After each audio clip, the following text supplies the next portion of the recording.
My cousin grew up in Japan. His mother is my mother's sister, and she is a linguistics professor in Nara, Japan.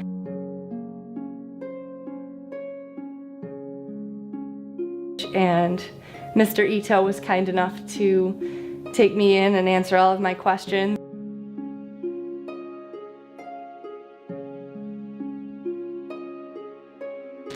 The deceased is shown in more of a coffin shape than a casket, and it has just a square that you can look in and see the deceased's face.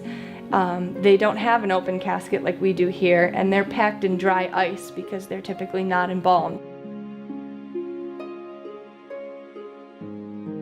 Cremation is very, very high over there, and they go in procession all together as a family to the crematory. So they have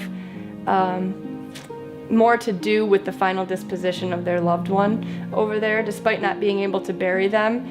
In some cultures, families will lower the casket into the ground themselves, and they'll shovel dirt on top, and that is a way of laying their loved one to rest. But in the Japanese culture, they all go to the crematory, and they all take part in putting their loved one into the retort.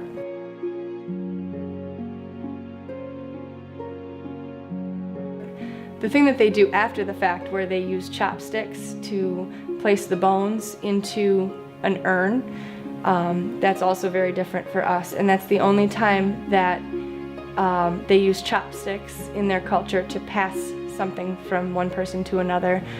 You do not pass food with chopsticks. You would pick up the food, place it on someone else's plate, and let them pick up the food with their chopsticks, because it's too much like their end-of-life rituals. So it would be disrespectful to pass food between chopsticks.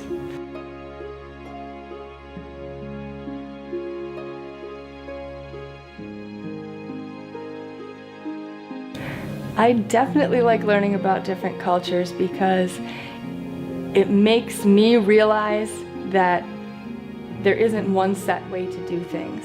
And even though we're trained a certain way, we don't have to stick to everything that everybody else has taught us to do. We can broaden our horizons and learn about other cultures and maybe incorporate some of the best parts of their end-of-life rituals into our own.